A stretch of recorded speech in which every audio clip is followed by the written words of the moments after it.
Hello दोस्तों, school bunk classes में मैं आप सभी का स्वागत करता हूं। आज मैं एमडी रोहतक यूनिवर्सिटी का बीएड फर्स्ट ईयर का paper number 2 contemporary India and education को जो कि यूनिवर्सिटी द्वारा करवाया गया था उसको हम देख लेते हैं। यहाँ पर जो पेपर कोड क्या रहा था, पेपर कोड 17102 था। ठीक है, जो ये पेपर था मैक्सिमम मार्क्स का 80 नंबर का पेपर था और टाइम कितना था 3 घंटे। इंस्ट्रक्शन में आपके पास 5 कोई क्वेश्चन आपको अटेम्प्ट करने थे और जो क्वेश्चन नंबर फर्स्ट था वो आपका कंपलसरी था। तो क्वेश्चन नंबर फर्स्ट हम देख लेते हैं। क्वेश्चन नंबर फर्स्ट था main objective of the right to education RTI act 2009। तो आरटीआई एक्ट है आपका 2009 के आपके मेन ऑब्जेक्टिव बताने थे। Needs of the national curriculum framework 2005 को आपके पास उसकी आवश्यकताएं बतानी थी और objective of the 3 language formula, जो आपके पास त्रिभाषा जो सूत्र का जो उद्देश्य थे उसको आपको बताना था। Impact of the economy reform on the education, आर्थिक सुधारों का शिक्षा पर प्रभाव, जो आर्थिक सुधार हुए थे आपके पास जो 1991 में जो आपकी नई जो पॉलिसी आई थी उसके तहत जो भी आपके पास शिक्षा में क्या क्या प्रभाव हुए उसके बारे में बताना था। नेक्स्ट है unit number first. Unit number first में से आपको कोई 2 में से क्वेश्चन नंबर 3 और क्वेश्चन नंबर 2 और क्वेश्चन नंबर 3 में से कोई एक क्वेश्चन को अटेम्प्ट करना था। तो क्वेश्चन नंबर 2 की था आपके पास, what do you mean by the concurrent status of the education and explain the provision of the implication of the education, place the concurrent list of Indian constitution. तो शिक्षा में जो समवर्ती सूची है, समवर्ती सूची में जिसको सेंट्रल गवर्नमेंट और स्टेट गवर्नमेंट को राइट है कानून बनाने का, उसके बारे में आपको बताना था। ठीक है, तो कॉन्करेंट लिस्ट क्या होती है ये सब आपको एक्सप्लेन करना था।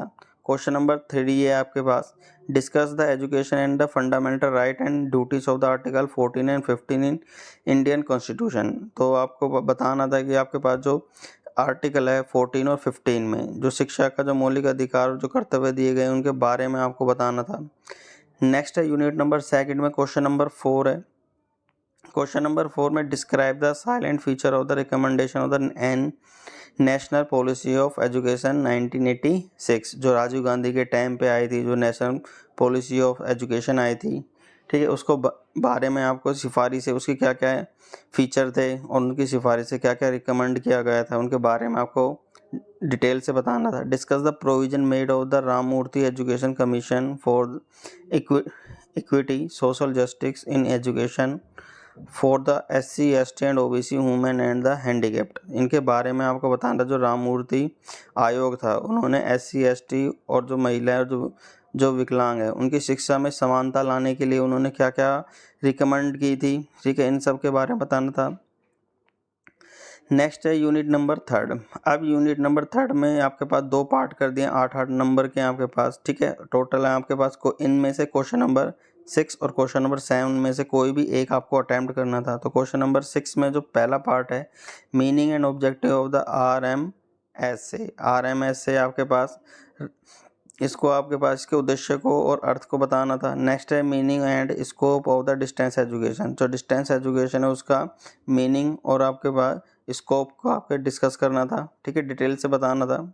नेक्स्ट है क्वेश्चन नंबर आपके पास 7। क्वेश्चन नंबर 7 में आपको meaning and feature of the common school education, common school education यानी समावेशी शिक्षा, जो जॉन डीवी ने रिकमेंड किया था। ठीक है, जिसमें आपके पास जो विकलांग बच्चे हैं और जो आपके पास जो सामान्य बच्चे हैं उनको एक साथ शिक्षा देना था। इसके बारे में उनका अर्थ बताना था और उनकी विशेषताएं बतानी थी। क्वेश्चन नंबर 7 का जो बी पार्ट है, meaning of the privatisation Indian education system and impact on the education. तो भारतीय शिक्षा पद्धति को में अगर हम निजीकरण कर दें तो उसका क्या अर्थ होगा, क्या अर्थ है और उसके क्या क्या प्रभाव पड़ेंगे शिक्षा पर, इसके बारे में आपको बताना था। यूनिट नंबर 4 में क्वेश्चन नंबर 8 का describe in detail inequality in ancient medieval and the modern education. तो यहाँ पर आपको तीनों के तीनों आपके पास जो एंशिएंट में, मिडाइवल में और मॉडर्न एजुकेशन में क्या क्या इम्पैक्ट रहे हैं आपके पास। ठीक है, कि जो एंशिएंट टाइम में एजुकेशन का जो रूप है वो कैसा रहा, नेक्स्ट है मिडाइवल में कैसा रहा और मॉडर्न में कैसा रहा, इन सब के बारे में आपको डिटेल से बताना था। नेक्स्ट है क्वेश्चन नंबर 9 है, explain the following role of the teacher in the context of the universal education. जो यूनिवर्सल एजुकेशन है उसके बारे में आपको अध्यापक की भूमिका के बारे में बताना था कि सार्वभौमिक शिक्षा कि 6 से 14 वर्ष तक के सभी बच्चों को क्या दी जाए, शिक्षा दी जाए बिना किसी भेदभाव के। इन सब के बारे में अध्यापक को क्या क्या रोल प्ले करना है, इन सब के बारे में डिटेल से बताना था। Next reservation as a in literation of the policy. आरक्षण एक सामवती नीति जो SC ST है इनको क्यों छूट दी गई है उसके बारे में आपको डिटेल से बताना था। तो ये हमारे पास MDU रोहतक यूनिवर्सिटी का जो जुलाई 2022 को जो एग्ज़ाम हुआ है उसका पेपर है। Thank you.